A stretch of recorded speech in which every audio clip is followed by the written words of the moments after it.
Welcome back to our channel. How are you all? I hope you all will be fine. Today we will start our chapter Triangle and its Properties. Chapter 8 है हमारे पास, class 7th के लिए हमारा ये chapter है। सबसे पहले हमने यहाँ क्या किया है, ट्रायंगल को ड्रॉ किया है। चलिए थोड़ा सा इसका बेसिक पोर्शन की तरफ हम चलते हैं। सबसे पहले हम देखेंगे ट्रायंगल में हमें क्या दिख रहा है। 3 कॉर्नर्स दिखाई दे रहे हैं यहाँ पर, ये 3 कॉर्नर्स हैं। इन कॉर्नर्स को हम बोलते हैं वर्टेक्स। तो हमारे ट्रायंगल के अंदर कितने वर्टेक्स हुए, यहाँ पर 3 वर्टेक्स हुए। चलिए अब इनकी नेम कर देते हैं हम, ए, बी और सी। इन वर्टेक्स का नाम क्या हुआ अब हमारे पास, ए, बी और सी। तो ये तीनों हमारे पास क्या है, यहाँ पर वर्टेक्स है। अब हम एक अंदर की तरफ एक एंगल का साइन बनाते हैं।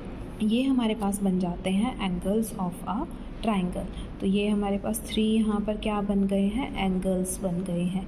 It means angle A, this is the symbol for angle, angle A, angle B और थर्ड हमारे पास रहेगा एंगल सी यहाँ पर, राइट। एंगल सी हमारे पास है। अब हम देखते हैं इसकी, हमारे पास वर्टेक्स बन गए, ये एंगल बन गए। अब हम इसका देखते हैं साइड्स हमारे पास क्या होती है। साइड्स भी हमारे पास 3 होती हैं। कैसे, देखो ए सी, एक साइड दिखाई दे रही है। इसी तरह ए बी, ये भी हमारे पास एक साइड है। B C, this one is also side. तो हमारे पास कितनी साइड्स बन गई यहाँ पर, 3। चलो इसका नेमिंग कर देते हैं, ए बी एक साथ लिखना है, बीच में कोई कॉमास नहीं लगाने हमें।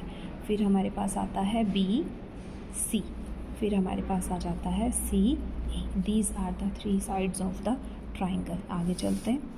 A triangle whose 2 sides are equal in length is called an isosceles triangle। देखिए यहाँ पर जब हम एक ट्राइंगल यहाँ पर ड्रॉ करते हैं, और ये क्या कहना चाहता है यहाँ पर, अगर हमारे पास एक ट्राइंगल की कोई भी 2 साइड्स इक्वल हैं तो उस ट्राइंगल को हम बोलते हैं आइसोसेल्स ट्राइंगल। सपोज़ ये अगर 3.5 सेंटीमीटर है तो ये भी हमारे पास 3.5 सेंटीमीटर ही होगा। तो इनको हम क्या बोल देते हैं, यहाँ पर आइसोसेल्स ट्रायंगल फॉर्म होता है जब हमारे पास 2 साइड्स इक्वल आ जाती हैं।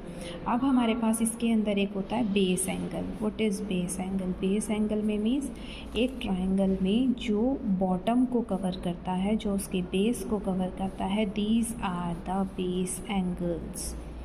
ये हमारे पास क्या कहलाते हैं, बेस एंगल्स कहलाते हैं। और ये जो टॉप में एंगल हमारे पास रह गया, इस एंगल को हम बोलते हैं vertex angle.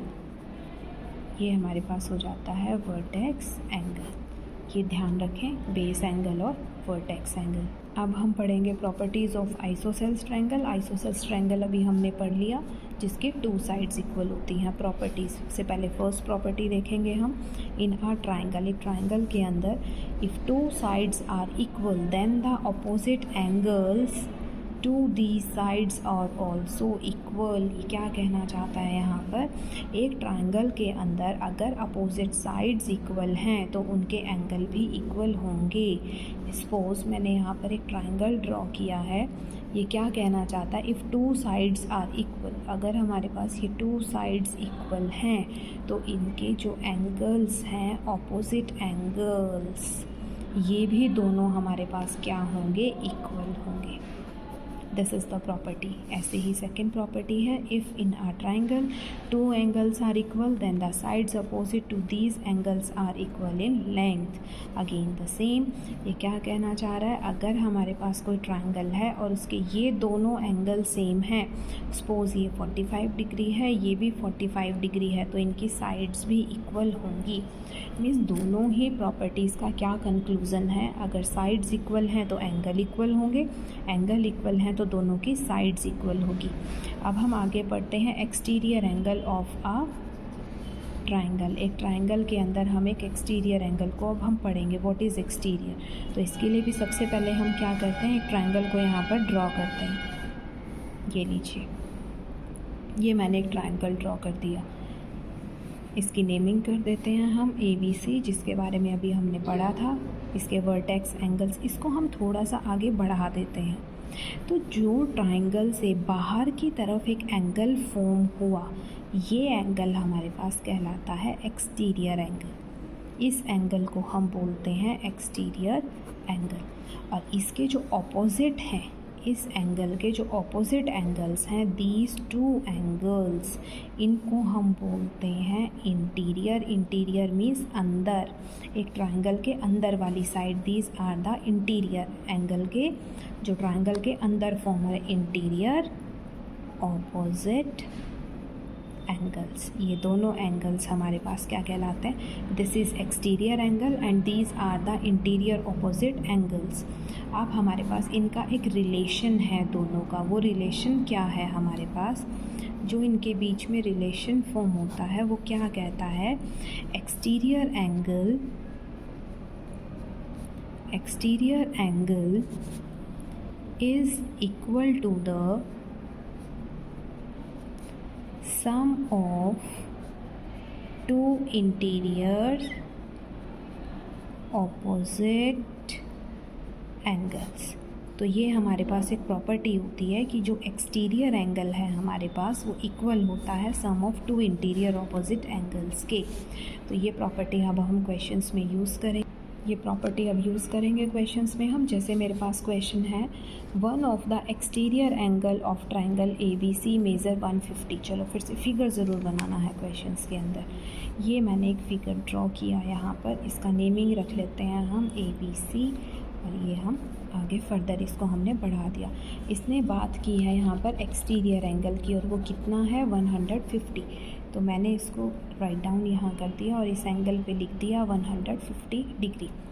If one of the interior opposite angle is 75। अब ये क्या कहता है?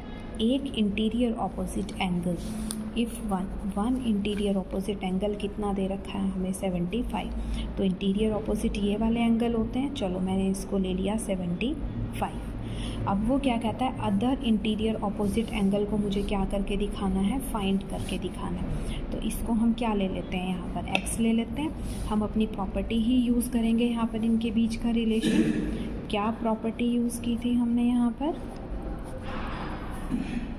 प्रॉपर्टी हम यहाँ पर लगाएंगे, exterior angle is equal to the sum of two interior opposite angles। Exterior angle is equal to the sum of two interior opposite angles हमारे पास हो जाएगा यहाँ पर। अब क्या करेंगे? इनको ऐड कर लेते हैं। x + 75 equal to 150। ये सम कर लिया। x की वैल्यू निकालते हैं हम यहाँ पर, तो x की वैल्यू आ गई 75। अब ध्यान देंगे, मेरे पास ये तो 75 था, ये एंगल भी 75 आ गया। तो कैसा ट्रायंगल बना? टू एंगल्स इक्वल हो गए। तो ये हमारे पास ट्रायंगल बन जाएगा आइसोसेल्स ट्रायंगल। ये आपने ध्यान रखना है, एंगल सेम हो गए तो ये आइसोसेल्स ट्रायंगल बन जाए। अब नेक्स्ट क्वेश्चन है हमारा, one of the exterior angle of triangle is 100। फिर से एक्सटीरियर एंगल दिया है, कितना दिया है? 100। फिगर ड्रॉ कर लीजिए यहाँ पर। ये एक्सटीरियर एंगल हम यहाँ पर ले लेते हैं 100 degree. Interior opposite angle equal to each other, ये वर्ड ध्यान रखना, interior opposite angle equal to each other. That means ये दोनों एंगल एक दूसरे के इक्वल हैं, तो इनको हम क्या ले लेंगे? x ले लेंगे। अब फिर से वही प्रॉपर्टी लगा दीजिए यहाँ पर, exterior angle is equal to the sum of two interior opposite angles, interior opposite angles का सम। चल ऐड कर देते हैं, दोनों को प्लस ले लेते हैं, इक्वल टू 100। ये दोनों क्या बन जाएंगे? 2x equal to 100। तो x की वैल्यू क्या आ जाएगी? 100/2 दैट इज़ 50। तो दोनों एंगल्स हमारे पास क्या आ जाएंगे? 50 ईच। क्योंकि दोनों सेम थी वैल्यूज़, इसलिए हमने इसको क्या लिया? सेम लिया। इसने यही कहा है कि दोनों एंगल्स मुझे मेज़र करके बताइए, तो ये हमारे पास वैल्यू क्या रहेगी यहाँ पर? 50। अब हमारे पास इस क्वेश्चन में, in a triangle one of the exterior angle is 105। फिर से एक्सटीरियर एंगल है मेरे पास 105। आप क्या करेंगे? यहाँ पर इसको ड्रॉ कर लेंगे। ये बन गया मेरे पास एक्सटीरियर एंगल। आगे क्या कहता है, one of the interior opposite angle is 75। उनमें से कोई एक इंटीरियर ऑपोजिट एंगल है 75, ये हमने 75 ले लिए। Find the measure of all, अब यहाँ एक वर्ड उसने यूज़ किया है ऑल, सारे एंगल्स निकालने हैं। पहले हम इसको x ले लेते हैं, प्रॉपर्टी लगा लें वही वाली हमारी, exterior angle is equal to the sum of two interior, ये प्रॉपर्टी अब तक याद हो गई आपको, इंटीरियर ऑपोजिट एंगल्स। चलो ऐड कर लेते हैं, हम इनको सॉल्व करते हैं। एक एंगल हमारे पास आ जाएगा, यहाँ पर x की वैल्यू 105 माइनस 75, तो x हमारे पास 5 माइनस 5 0, 10 में से 7 जाएगा 30। तो ये एक एंगल हमारे पास, इसकी नेमिंग कर लेते हैं हम A B C, ठीक है। अब यहाँ पर A की वैल्यू कितनी आ गई हमारे पास 30, एरो डाल दिया करो, फिगर में पता चल जाएगा आपको। B की वैल्यू तो है ही, A की वैल्यू भी आ गई। अब मुझे ये पोर्शन निकालना है, देखो इस पोर्शन को मैं y ले लेती हूँ। अब हम यहाँ पर एक स्ट्रेट लाइन के ऊपर जब D फॉर्म करते हैं तो इसको हम बोलते हैं लीनियर पेयर। ये हमारे पास कौन सा पेयर बन जाता है, इट इज़ लीनियर पेयर। और लीनियर पेयर क्या कहता है, जो D के अंदर एंगल्स आ रहे हैं उनको ऐड करके आपने किसके इक्वल रख देना है, यहाँ पर 180 के। स्ट्रेट लाइन क्या होती है 180, तो y की वैल्यू क्या आ जाएगी 180 माइनस 105। तो यहाँ से आपने क्या करना है, y की वैल्यू को फाइंड आउट करना है। 10 माइनस 5 5, यहाँ से क्या रह जाएगा 7, और ये 1 माइनस 1 0, तो ये मेरी वैल्यू आ जाएगी यहाँ पर, राइट। ये हमारे पास निकल गए सारे एंगल्स। फिगर ज़रूर ड्रॉ किया करो ताकि उसकी हेल्प से हम अपने क्वेश्चन को सॉल्व कर सकें। अब मेरे पास नेक्स्ट क्वेश्चन है, in the given triangle find the measure of PRQ। ये मुझे निकाल के दिखाना है, यहाँ पर इसको x ले लें हम। अब ये एक्सटीरियर एंगल है, ये दो इंटीरियर ऑपोजिट एंगल्स हैं, प्रॉपर्टी वही वाली लिखी है यहाँ पर, exterior angle is equal to the sum of two interior opposite angles. Same property आपको लिखनी है, ऐड कर दीजिए। ये P की वैल्यू कितनी है यहाँ पर 90 डिग्री, तो x प्लस 90 इक्वल टू 140।